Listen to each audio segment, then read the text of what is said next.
That's because CBS has so many wonderful events that you're not going to see. Upcoming, the U.S. Open. Great tennis event right here in New York City. Yeah. And we really look forward to it every year. Yes. And our next guest, listen to this. This woman has won 16 Grand Slam titles. And beginning next week...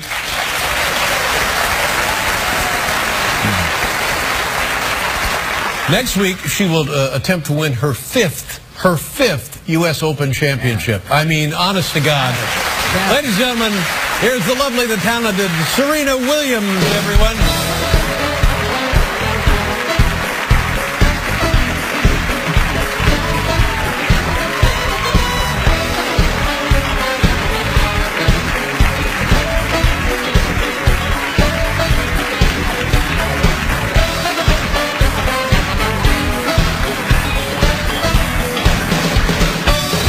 Welcome back. Nice to see you. Thank you. How you it's good doing? to be here. I'm good. Things are going great, aren't they?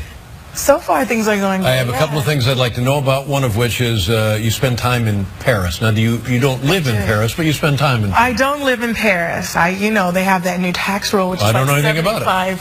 You don't know anything about it? No. Well, yeah. We'll just say you wouldn't. We don't. I don't make the same kind of money that you make. I don't make the same kind of money you make. That's the problem. But you enjoy your time in Paris? I do. You know, I love Paris. It's such a great city. It's beautiful. It's just, I think the city is even. Like you can't have the building over a certain height, and so you can get to see the sun when the sun is out, and it's just really a beautiful place to be. It's a certain. Maybe you'll agree with this. It's a certain je ne sais quoi. Je ne sais quoi, mais pas de française. Moi? Ici, les États-Unis. Oh, les États-Unis. Yeah. Si. Oui. No, oui.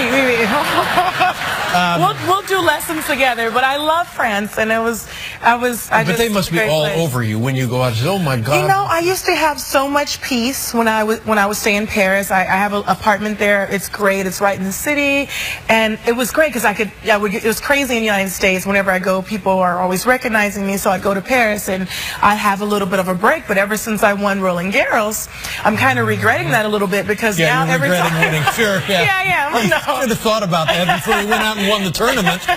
You know, it's crazy because literally every time I step out, it's like I'm back at home now. So, but it's fun. I mean, the experience is great. The people are just. Are the Parisians nice? You know, the impression is. You know, if you speak French or if you try to speak French, they definitely are nice. I do try to speak French, and they're a little bit more understanding. Let me tell you about my experience. I mean, I know you're cutting into your segment, but it's. Yeah, it's okay.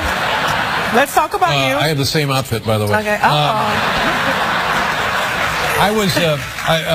My family and I went over there for a birthday. I don't know. I had turned 63 or something, and we wanted to always stay at the Ritz Hotel on the Place Vendôme. Place Vendôme. Yeah, thank you. Somebody's First of all, what a dump. What a dump. I cannot agree. I think it's beautiful. Well, you know, they redid it. They had to redo the place. What a dump. And they treated me shabbily. Can you believe that? Yeah. I'm sorry to hear that. I wouldn't take it personally. I'll go talk to them.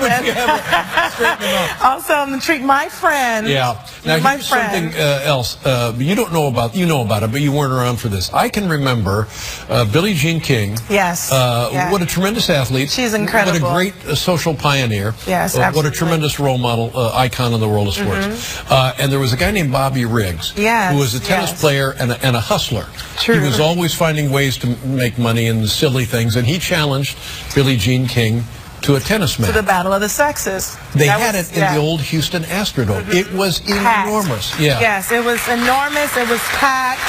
You know, it was 40 years ago. It was 40 years ago, and incidentally, 40 years ago as well, Billie Jean King started the WTA Tour, which is why people like me and my sister and every female athlete that plays tennis have an opportunity to play tennis and just be powerful, wonderful, amazing, beautiful female athletes. And we all owe thanks to Billie Jean King. Now, you must know Billie Jean. Have you spent time with her?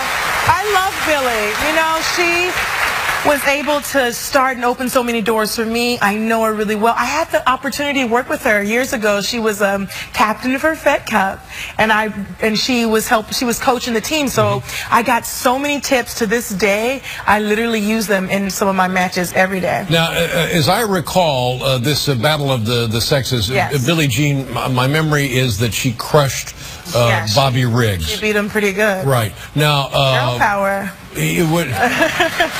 Is there... What would happen if something like that occurred today?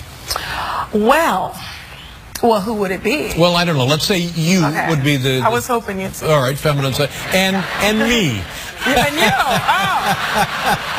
Well, actually, it's funny because Andy Murray, he was been joking about myself and him playing a match, and I'm like, Andy, seriously, like, are you kidding me? Because for me, tennis and men's tennis and women's tennis are completely almost two separate sports. So I'm like, if I were to play Andy Murray, I would lose 6-0, 6-0, and 5 to 6 minutes, maybe 10 minutes, because it's true. It's honestly, true. It's a completely different sport. The men are a lot faster, and they serve harder, they hit harder. It's just a different game, and I love to play women's tennis, and I only want to play girls because I don't want to be embarrassed. I would not do the tour. I wouldn't do Billie Jean any justice. So Andy, stop it. Yeah. I'm not gonna let you kill me. I'm with you when it comes to tennis. I only want to play girls. Yeah. We got that going on. See, we have something in common. Got more than something in common. I knew it. I just felt like we had this connection. You're still a kid, but in terms of your professional career, you've been at it such a long time. Now, here's what I know about baseball pitchers. A lot of times a kid will come up, and he's got nothing but power. He's got a tremendous fastball. Yeah. And you can't do that to your system over and over and over again and survive for very long. So then you become you refine your game. It's more nuanced. It's more strategic. But in tennis, it's a little different. Is it at least for me. I've adjusted my game. My dad gave us, me and my sister, a wonderful game and a wonderful foundation to build on. So all our career, we're always just building on our foundation. So I'm actually serving harder than I ever have in my career. Now, what do you attribute that to? Is that different? You know, Technology, really. The rackets are stronger. Everything's better. I'm using lots of different things, but also fitness. I'm more fit, and it's just a different. I've been able to keep up with the times in terms of things like that. So to me, it's just the opposite of what I might guess. But you actually have matured. Your game has matured and gotten better. And it's weird because I thought when I was like 20 and 21 and 24 and 26, you're thinking this is your peak. This is when you're doing well. But now I feel so good. I feel so healthy. I feel so vivacious, and I just feel good every time I step out on the court. Wow. It's like, wow. I feel so fortunate to have that. I have never felt that way. Yeah? Not a minute in my life have I felt that way. But how many hours of your life have you been on a tennis court? Practice and tournaments? Honestly, if you think about it, I've probably been literally on a tennis court for like 3 years straight. Yeah. Do you ever, now you see right now you're on cloud 9. Everything's going great, and you've won, since 2012, you won like 74 and lost 4, this crazy number. But do you ever feel like, oh gosh, tennis again? That never happens, does it? No, and that's the difference between now and a couple years ago. Like, ever since I went through my health issues and my really, really bad health issues, every moment for me is new, and I feel like, wow, I'm here, I'm playing tennis. There was a time where I never thought I would even pick up a racket again, let alone play professionally, and then I've been able to come back. But that's because of injuries. Injuries affect you emotionally, affect you psychologically, maybe even more than physically, don't they? They do, and they really can wear you down, and then they become really kind of heavy almost on your soul and on your energy. And so I have a really good team. My dad, my mom, my coach, my sisters, they're all so positive, and I've been able to just be able to keep that positiveness around me. And so I don't know, I just feel, like I said, I just feel a lot better. Any predictions for the U.S. Open? I never predict. But you feel good going in? I feel good going in, but I felt excellent going into Wimbledon, and I went right out. So it's a different deal. That's crazy grass. Yeah, that grass is crazy, right? I mean, what's the point? Yeah, exactly. What is the point? If you Wimbledon, can't play on pavement, what is the point?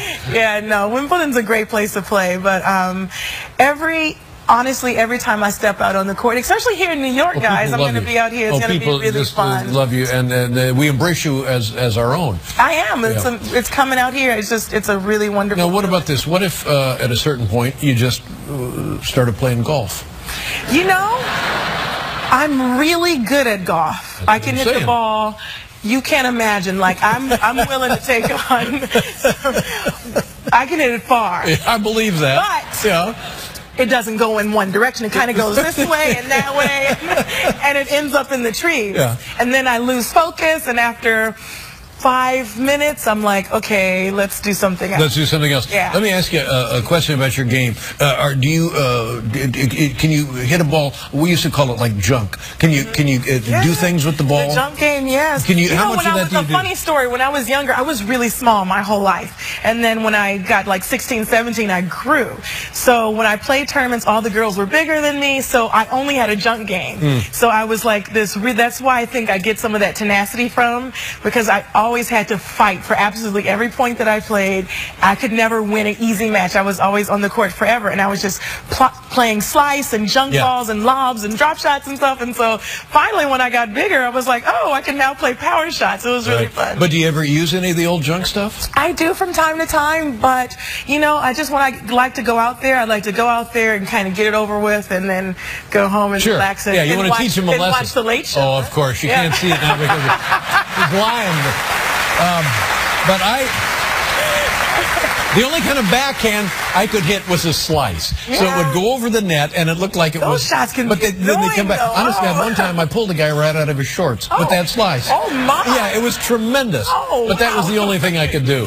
Hey, that's a lot. Those slice shots are tough. They're really, really tough. Your top physical. Together. All right. Well, when? I would want you to I'm coming. No, I'll be there. Okay. Let's go. Where? We can hit indoors. There's a no, not indoors. No, outside. Let's go. With that slice, you want a grass. You want a grass. I never played on grass in my life. You would do good with that slice. Is grass slower or faster than? It's fast. What about clay? Is that slow game? Isn't clay is slow. You can get to everything on clay. Yeah, right? I'm sliding like it's like a dancer. Yeah.